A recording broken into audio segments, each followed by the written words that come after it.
မင်္ဂလာပါခင်ဗျာကျွန်တော်ရဲ့ YouTube channel မှာကြိုဆိုလိုက်ပါတယ်မိတ်ဆွေတို့ကိုဒီဗီဒီယိုဖိုင်လေးမှာဘုဒ္ဓအဖြစ်မျှဝေပေးချင်တာကတော့ဒီဇယ်အင်ဂျင်တွေမှာနှိုးရခက်ခဲစေတဲ့အကြောင်းတွေနဲ့ပတ်သက်ပြီးတော့မိတ်ဆွေတို့ကိုဘုဒ္ဓအဖြစ်မျှဝေပေးချင်တာပဲဖြစ်ပါတယ်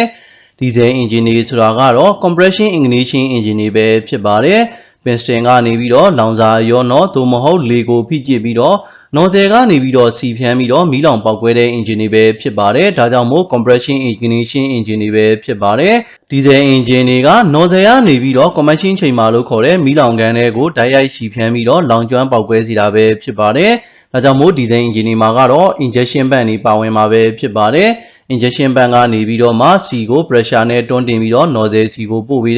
းပြီးတော့မီးလောင်ကန်တွေကိုဓာတ်ရိုက်ဖြန်းမိတာပဲဖြစ်ပါတယ်တချို့ရဲ့ဒီဇယ် engine တွေမှာကတော့ pre-combustion chamber တည်တံ့ပါတာပဲဖြစ်ပါတယ် nozzle က pre-combustion chamber တွေကိုစီဖြန်းပြီးတော့မှမီးလောင်ပေါက်ကွဲစေတာပဲဖြစ်ပါတယ်မိတ်ဆွေတို့ကိုဒီဗီဒီယိုဖိုင်လေးမှာကတော့ဒီဇယ် engine တွေနှိုးရခက်ခဲစေနိုင်တဲ့အကြောင်းတွေနဲ့ပတ်သက်ပြီးတော့မိတ်ဆွေတို့ကိုဘုဒ္ဓအဖြစ်မျှဝေပေးချင်တာပဲဖြစ်ပါတယ်ဒါကတော့ဒီဇယ် engine တွေမှာနှိုးရခက်ခဲစေနိုင်တဲ့ပြစ်ချက်တွေပဲဖြစ်ပါတယ်နံပါတ်1ကတော့ group plug လို့ခေါ်တဲ့ heat plug ရဲ့ပြစ်ချက်ပဲဖြစ်ပါတယ်နံပါတ်2ကတော့ဒီဇယ် filter တွေ G ပိတ်တဲ့ပြစ်ချက်ပဲဖြစ်ပါတယ်နံပါတ်3ကတော့ hand band တွေရဲ့ပြစ်ချက်ပဲဖြစ်ပါတယ်နံပါတ်4ကတော့ C band တွေရဲ့ပြစ်ချက်တွေပဲဖြစ်ပါတယ်နံပါတ်5ကတော့ grind sensor လို့ခေါ်တဲ့ crankshaft position sensor တွေရဲ့ပြစ်ချက်ပဲဖြစ်ပါတယ်ဒါဆိုရင်တစ်ခုချင်းစီကိုအသေးစိတ်လေ့လာကြည့်ကြရအောင်နံပါတ်1အနေနဲ့ကတော့ group plug လို့ခေါ်တဲ့ heat plug တွေရဲ့ပြစ်ချက်ပဲဖြစ်ပါတယ်ဒီဇယ် engine တွေက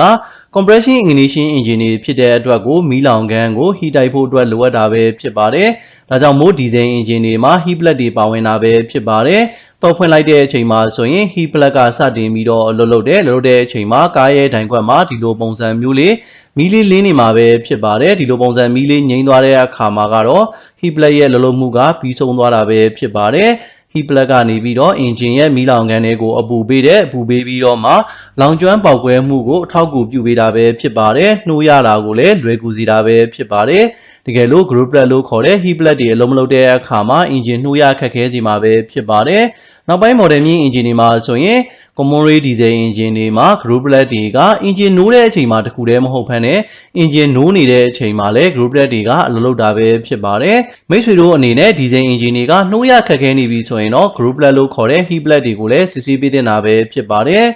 နံပါတ်2ကတော့ဒီဇယ် filter တွေ G ပိတ်တဲ့ပြစ်ချက်ပဲဖြစ်ပါတယ်ဒီဇယ် filter တွေ G ပိတ်တဲ့အခါမှာကားရဲ့ဒိုင်ခွက်မှာဒီလိုပုံစံမီးတွေလင်းတာပဲဖြစ်ပါတယ်ဒီဇယ် filter ထဲမှာရေတွေပဲများနေရလားဒါမှမဟုတ်ရင်ဒီဇယ် filter တွေက G ပိတ်နေတာလားဒီလိုပုံစံမျိုးဒီဇယ် filter တွေ G ပိတ်တဲ့အခါမှာလည်းဆက်နှိုးရခက်ခဲစေနိုင်တယ်လို့လီဗာနင်းတဲ့အခါမှာလည်း engine RPM ကလိုသလောက်တက်မလာတာပဲဖြစ်ပါတယ်ဒါဆိုရင်တော့ဒီဇယ် filter တွေက G ပိတ်နေတာပဲဖြစ်ပါတယ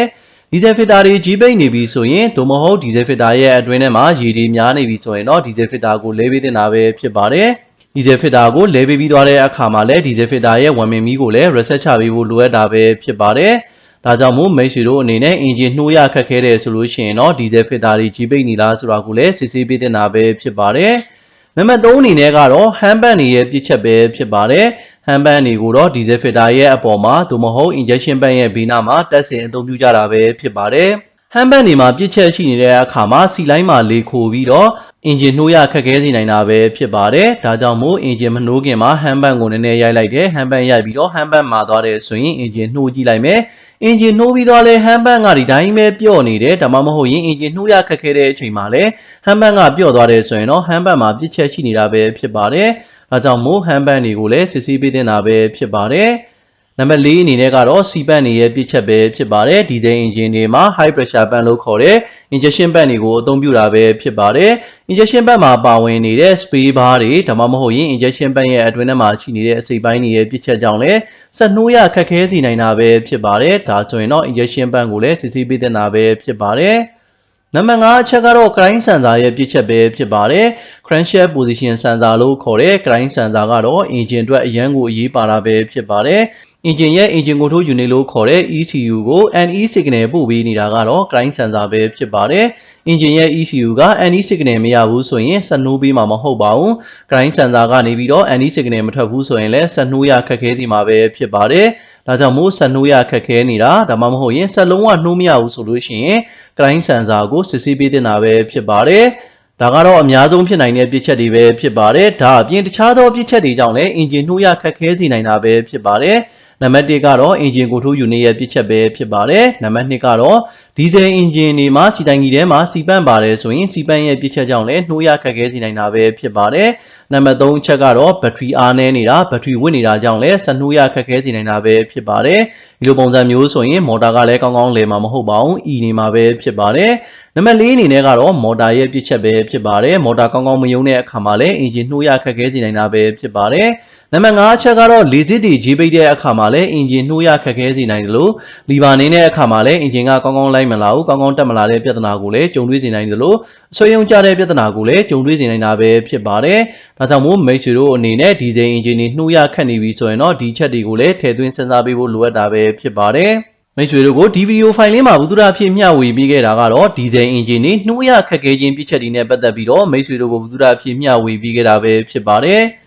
ကျွန်တော်ရဲ့ဗီဒီယိုဖိုင်လေးကိုအဆုံးထိကြည့်ရှုပေးတဲ့အတွက်ကျေးဇူးအများကြီးတင်ပါတယ်ခင်ဗျာ